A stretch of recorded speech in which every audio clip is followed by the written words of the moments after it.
A jiu-jitsu competitor is dead. He walked into a tournament hall expecting a day of passion and sportsmanship, governed by the largest organization in his sport.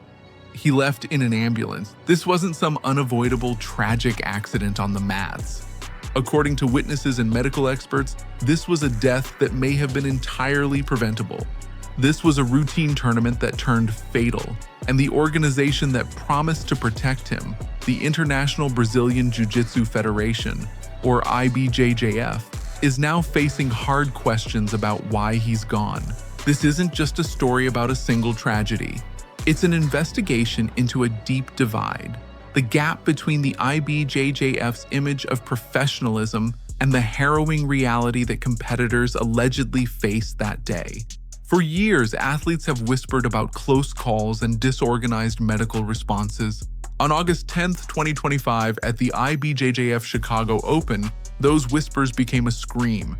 In this video, we'll examine the series of alleged systemic failures that led to this competitor's death. Failures that could put every single person who steps onto their mats at risk. This is the story of how the IBJJF is being accused of failing a dying competitor. For anyone who's ever tied a jiu-jitsu belt, an IBJJF tournament is a pilgrimage. It's seen as the gold standard. Thousands of athletes from all over the world come together, all united by a shared passion for the gentle art. The atmosphere is electric. It's a mix of nervous energy and intense focus. You hear the slap of hands, the grunts of exertion, the shouts of coaches from the sidelines. You see the patchwork of gis, each representing a different team, a different family. This is the community that jiu-jitsu has built, and the IBJJF is its biggest stage. When you sign up for an IBJJF event, you're entering into a contract, both written and unwritten. You pay the high registration fees, the annual membership, and you buy a gi that fits their strict uniform rules. You agree to a complex and often criticized rulebook. You accept all of this because the IBJJF presents itself as the guardian of the sport's integrity and, most importantly, its safety.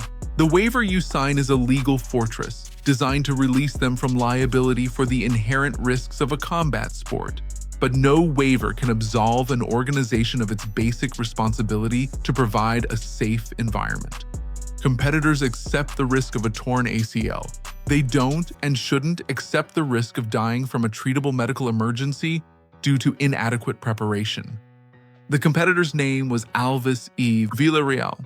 He was a Master 4 competitor, a white belt in his 50s, a husband and father who found jiu-jitsu later in life. It was more than a hobby for him, it was his community. The Chicago Open was a goal he'd been working toward for months.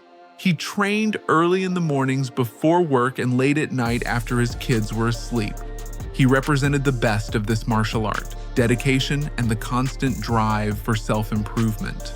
He trusted the IBJJF. He paid his dues, followed their rules, and stepped into their arena, believing the organization had taken every reasonable precaution to protect his life. That trust, many now believe, was tragically misplaced. The day of the tournament started like any other. Alvis arrived, warmed up, and waited for his bracket to be called. When it was his turn, he stepped on the mat, shook his opponent's hand, and competed with heart. He won a bronze medal for his efforts. After the match, he walked off the mat and into the spectator area to cool down. He sat down in the bleachers, and that's when everything went wrong. According to eyewitnesses who later shared their accounts online, a horrifying change came over him.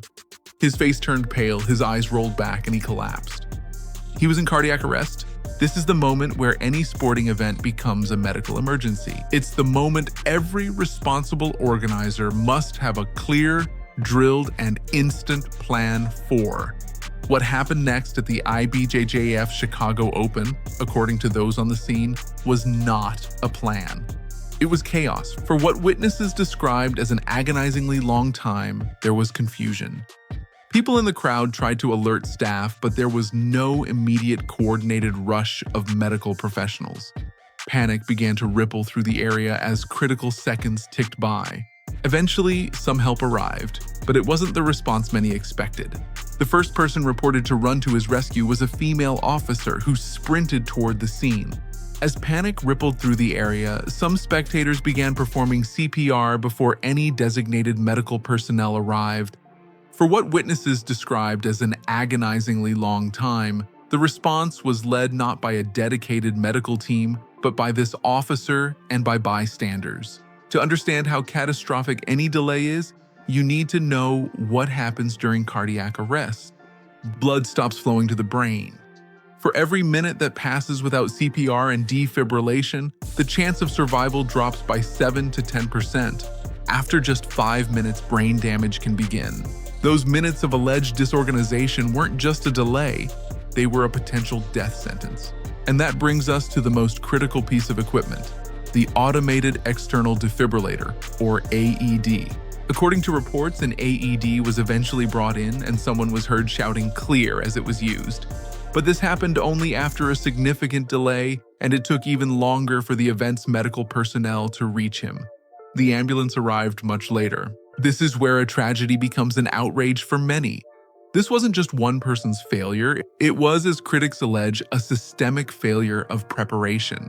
In a high-exertion sport where thousands of athletes push their bodies to the limit, the absence of a visible, immediate, and coordinated medical response isn't an oversight. It's a decision. It's a gamble with the lives of every athlete who pays to compete. And on that day in Chicago, that gamble may have resulted in the ultimate loss. In the immediate aftermath, as Alvis was finally taken by ambulance to a hospital where he was later pronounced dead, the tournament continued. For many, this was the most disturbing part. While a man's family was about to get the worst news of their lives, the sounds of buzzers and cheering filled the hall. The IBJJF's official response came days later. They expressed that they were profoundly saddened and offered their deepest condolences.